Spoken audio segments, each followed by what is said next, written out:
బీరకాయ కర్రీ ఎప్పుడు చేసినా చిక్కటి గ్రేవీతో రుచిగా రావాలి అంటే ఇలా చేసి చూడండి. చాలా చాలా బాగుంటుంది. దీనికోసం ఎప్పుడు కూడా బీరకాయల్ని కాస్త లేతగా ఉన్నవి తీసుకోవాలి. అప్పుడే బీరకాయ కర్రీ రుచిగా వస్తుంది. ముదురుగా ఉన్నవి తీసుకున్నామా అంటే పీచు రావడం వల్ల చప్పిడి కూడా ఎక్కువగా ఉంటుంది. కర్రీ అంత రుచిగా రాదు. అందుకని మీరు ఎప్పుడు కూడా బీరకాయని లేతగా తీసుకోండి. దానిపైన లైట్గా తుప్పు తీసేసుకుని శుభ్రంగా కడిగి మీకు నచ్చిన సైజులో ముక్కలుగా కట్ చేసుకోండి. మరీ పెద్ద ముక్కలుగా ఉన్నాయి అంటే మసాలా అనేది అంత అంటుకోదు. అందుకని మీడియం సైజు ముక్కలుగా కట్ చేసేసుకోండి. చూడండి వీడియోలో ఈ విధంగా ఇలా ముక్కలుగా కట్ చేసి వీటిని ఒక ప్లేట్లోకి తీసి పక్కన ఉంచుకోండి.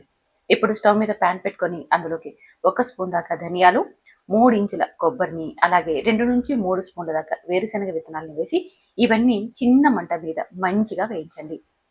ఇలా ఒక 5 నిమిషాల పాటు వీటిని లో ఫ్లేమ్లో వేయించుకున్నాక ఇప్పుడు ఇందులోకి 1 స్పూన్ దాకా నువ్వుల్ని, 1 స్పూన్ దాకా జీలకర్రని వేసేసుకొని ఇవి కూడా కొన్ని సెకండ్ల పాటు లో ఫ్లేమ్లో వేయించండి. ఎప్పుడైతే నువ్వులు జీలకర్ర చిటపటలాడుతుందో అప్పుడు స్టవ్ మీద నుంచి దించి పూర్తిగా చల్లారిన తర్వాత మిక్సీ పట్టి పక్కన ఉంచేసేసుకోండి. ఇప్పుడు అదే ప్యాన్లోకి కొద్దిగా నూనెను వేసేసుకొని ఆవాలు, జీలకర్ర, అలాగే 4 పచ్చిమిర్చి ముక్కలు, 2 ఎండుమిర్చి ముక్కలు, సన్నగా తరిగిన ఒక ఉల్లిపాయను వేసి ఈ పోపునంతా మంచిగా ఫ్రై చేయండి. ఇలా పోపు ఫ్రై అయిపోయాక ఇప్పుడు ఇందులోకి 1 స్పూన్ దాకా అల్లం వెల్లుల్లి పేస్ట్ని వేసి ఇది మంచిగా వేయించుకొని ఇప్పుడు కట్ చేసుకున్న 3 టమోటాలను వేసేసుకోండి. చిన్నవైతే 3 తీసుకోండి, పెద్దవైతే 2 తీసుకుంటే సరిపోతాయి.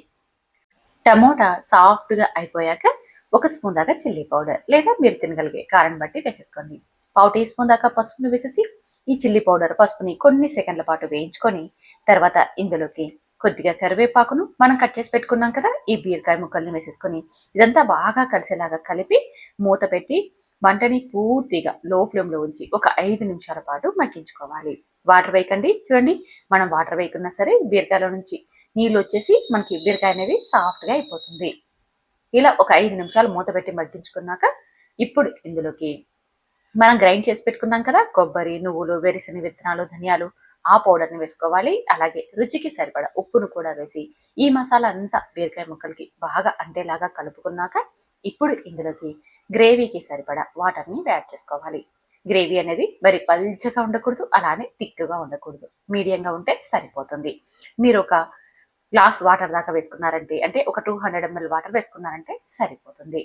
ఈ వాటర్ వేసి ఇదంతా బాగా కలిసేలా కలిపి మూత పెట్టి మరొక 10 నిమిషాలు లో ఫ్లేమ్లో ఉడికించుకున్నామంటే బీరకాయ ముక్కలకి ఈ మసాలా అంతా బాగా అంటే చిక్కటి గ్రేవీతో కర్రీ రెడీ అయిపోతుంది.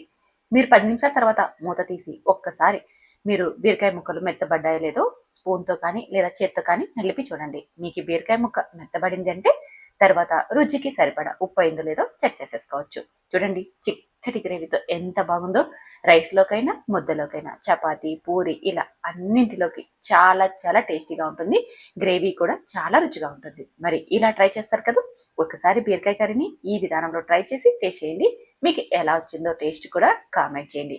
నచ్చితే మాత్రం ఈ వీడియోని మీ ఫ్రెండ్స్ ఫ్యామిలీకి షేర్ చేయండి. ఇలాంటి టేస్టీ వంటకాల కోసం సుహాస్నిస్ కిచెన్ని సబ్స్క్రైబ్ చేసుకోవడం అస్సలు మర్చిపోకండి. Thank you for watching.